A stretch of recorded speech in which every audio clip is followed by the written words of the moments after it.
हर हर महादेव, हर हर महादेव, हर हर महादेव। ओम नमः शिवाय। हर हर महादेव। आप सभी को स्वप्रेम और हृदय की गहराइयों से नमस्कार। आइए अपने दोनों हाथ जोड़ लें और उस परम पिता देवों के देव महादेव और हमारी जगत जननी माँ जगदम्बा के श्री चरणों में प्रणाम करें। हे करुणा सागर, हे करुणा सागर, हे शिव, हे ममतामयी माँ पार्वती, हम अबोध बालकों पर अपनी कृपा दृष्टि सदा बनाए रखना। आज की जो हमारी कथा है वह अत्यंत ही गूढ़ और परम रहस्यमयी है। शिव भक्तों, आज हम अग्नि और सोम के स्वरूप का विवेचन तथा जगत की अग्नि और सात्मकता का प्रतिपादन सुनेंगे। यह कथा सीधे शिव पुराण के पवित्र पृष्ठों से ली गई है, जो हमारे जीवन के सबसे गहरे रहस्यों को खोलती है। ध्यान से सुनिएगा, क्योंकि आज जो ज्ञान आपको मिलने वाला है वह जीवन और मृत्यु के पार ले जाने वाला है। प्यारे श्रोतागणों, सोचिए तो जरा एक बार परम पवित्र नेमिषारण के घने और शांत वन में हजारों ऋषि मुनि ज्ञान की पिपासा लिए बैठे थे। वहाँ का वातावरण कितना निर्मल होगा, जहाँ केवल ओम नमः शिवाय की ध्वनि गूंज रही होगी।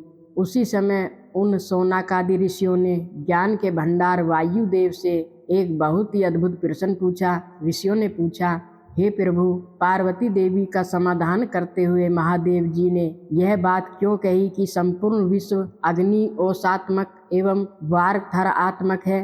कितनी गहरी बात है यह। ऋषियों के मन में यह जानने की तीव्र लालसा थी कि आखिर भगवान शिव ने अपनी प्राण बल्लभा माता पार्वती से यह भी क्यों कहा कि ऐश्वर्य का सार एकमात्र आज्ञा ही है और वह आज्ञा तुम हो। प्यारे श्रोतागणों, जब भगवान शिव अपनी अर्धांगिनी से कोई बात कहते हैं तो वह केवल दो लोगों का संवाद नहीं होता, बल्कि वह पूरी सृष्टि के लिए एक उपदेश होता है। इसलिए उन महान ऋषियों ने वायुदेव से हाथ जोड़कर निवेदन किया कि अतः इस विषय में हम कर्मश यथार्थ बातें सुनना चाहते हैं। वे चाहते थे कि इस ब्रह्मांड का जो यह सबसे बड़ा सत्य है वह खुलकर उनके सामने आ जाए। तब परम ज्ञानी वायुदेव मुस्कुराए।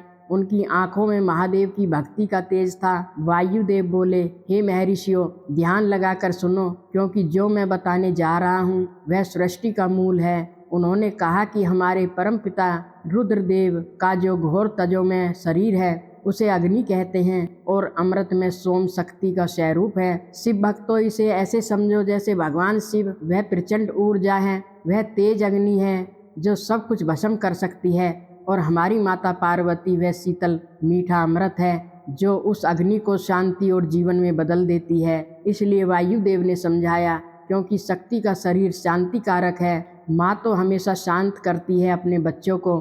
पिता का क्रोध अग्नि है तो माँ का दुलार वह सोम है, वह अमृत है जो उस क्रोध को शांत करता है। भक्तों, वायुदेव ने उस परम ज्ञान को और गहराई से समझाते हुए कहा कि जो अमृत है वह प्रतिष्ठ नामक एक कला है, और जो तेज है वह साक्षात विद्या नामक कला है। संपूर्ण सूक्ष्म भूतों में वे ही दोनों रस और तेज हैं। इसका अर्थ है कि इस ब्रह्मांड के कण कण में, यहाँ तक कि हमारे और आपके शरीर के भीतर भी यही रस और तेज बसा हुआ है। तेज की वृत्ति दो प्रकार की है, एक सूर्य रूपा है और दूसरी अग्नि रूपा है। इसी तरह रस वृत्ति भी दो प्रकार की है, एक सोम रूपनी है और जो दूसरी है जल रूपनी है। तेज विद्युत आदि के रूप में उपलब्ध होता है तथा रस मधुर आदि के रूप में है। शिव भक्तों, आपको भी अचंभा हो रहा होगा कैसे हमारे शिव और हमारी शक्ति इस पूरी सृष्टि को चला रहे हैं। वायुदेव ने स्पष्ट किया है कि तेज और रस के भेदों में ही इस चराचर जगत को धारण कर रखा है। अग्नि से अमृत की उत्पत्ति होती है और अमृत स्वरूपा घी से अग्नि की वृद्धि होती है। अतएव अग्नि और सोम को दी हुई आहुति जगत के लिए हितकर होती है। जब हम इस हवन कुंड में अग्नि प्रज्वलित करते हैं और उसमें सुगंधित घी डालते हैं तो क्या होता है? अग्निदेव प्रसन्न होकर बढ़ते हैं। यह उसी शिव और शक्ति का मिलन है। इस संसार का चक्र कैसे चलता है, इसे समझाते हुए वायुदेव कहते हैं कि शस्य संपत्ति भविष्य का उत्पादन करती है। जो खेतों में फसलें लहलाती हैं, अन्न पैदा होता है, उसी से तो यज्ञ के लिए हविष्य बनता है और वर्षा शस्य को बढ़ाती है। जब आसमान से जल रूपी अमृत बरसता है तभी तो धरती माँ फसलें उपजाती है। इस प्रकार वर्षा से ही भविष्य का प्रादुर्भाव होता है, जिससे वह अग्नि ओषात्मक जगत टिका हुआ है। यह प्रकृति का कितना सुंदर नियम है जो हमारे महादेव और माता पार्वती ने बनाया है। अब जरा ध्यान से सुनिए भक्तों, वायुदेव सृष्टि की गति के बारे में क्या बताते हैं। अग्नि वहाँ तक ऊपर को प्रज्वलित होती है जहाँ तक सोम संबंधी परम अमृत विद्यमान है, और जहाँ तक अग्नि का स्थान है वहाँ तक सोम संबंधी अमृत नीचे को झरता है। आग की लपटें हमेशा ऊपर की ओर उठती हैं। शिव की चेतना हमेशा ऊर्ध्वगामी है और माँ का प्रेम वह सोम रूपी अमृत हमेशा नीचे की ओर है, अपने बच्चों की ओर झरता है। इसलिए कालाग्नि नीचे है और शक्ति ऊपर। जहाँ तक की अग्नि है उसकी गति ऊपर की ओर है, और जो जल का आप्लावन है उसकी गति नीचे की ओर है।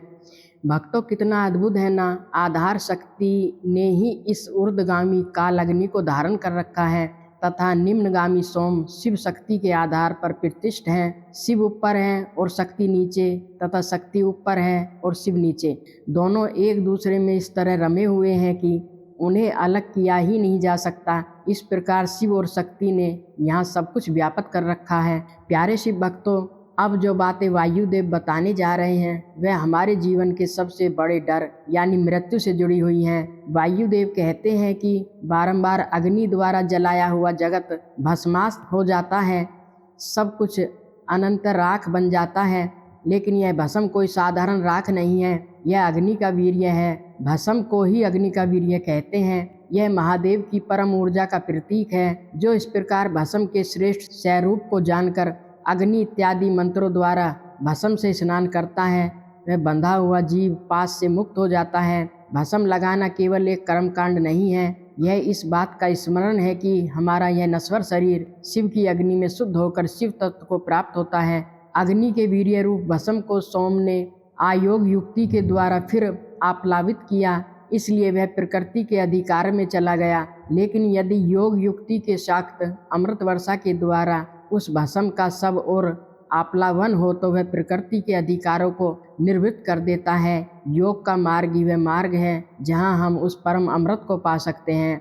अतः इस तरह का अमृत पालावन सदा मृत्यु पर विजय पाने के लिए ही होता है। सोचिए भक्तों, जब एक भक्त अपने भीतर की अग्नि को जगाकर माँ की शक्ति के अमृत को पा लेता है तो क्या होता है। शिव अग्नि के साथ शक्ति संबंधी अमृत का स्पर्श होने पर जिसने अमृत का आप्लावन प्राप्त कर लिया उसकी मृत्यु कैसे हो सकती है।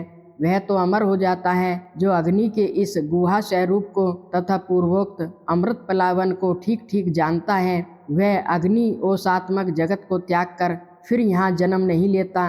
वह जन्म मरण के इस भयानक चक्र से सदा सदा के लिए मुक्त हो जाता है और शिव के परम धाम को प्राप्त कर लेता है।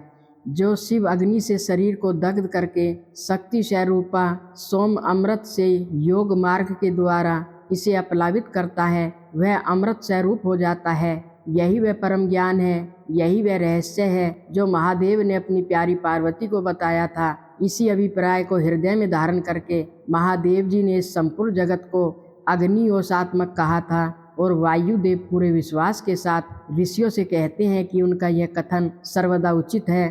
शिव पुराण के अध्याय 28 में, तो भक्तों शिव पुराण के अध्याय 28 में इस परम सत्य का ऐसा ही सुंदर वर्णन किया गया है। आज की इस अद्भुत कथा से हमें यह सीखना है कि हमारे भीतर भी शिव की ऊर्जा और शक्ति की शांति दोनों मौजूद हैं। जब हम क्रोध और मोह और अहंकार को ज्ञान की अग्नि में जलाकर भस्म कर देते हैं और उस भस्म पर जब हमारी माँ जगदम्बा की कृपा का, उनकी ममता का अमृत बरसता है तो हमारा जीवन भी अमर हो जाता है, हमारी सारी पीड़ाएं मिट जाती हैं। भक्ति के इस मार्ग पर योग और प्रेम से आगे बढ़ते रहें। आइए भक्तों, अब दोनों हाथ जोड़कर अपने महादेव और माता पार्वती को प्रणाम करें। हे कैलाशपति, हे माँ भवानी, हम सब आपके नादान बच्चे हैं। इस अग्नि ओषात्मक जगत में हमें भटकने मत देना। हमारी आत्मा पर अपनी कृपा का अमृत हमेशा बरसाते रहना, जिससे हमें कभी भी संसार के पास में न बंधना पड़े। आप सभी सुनने वालों पर शिव शक्ति की असीम कृपा बरसती रहे। आपके घर में सुख शांति और परम आनंद का वास हो। हर हर महादेव। जय शिव शंभू, जय माता दी।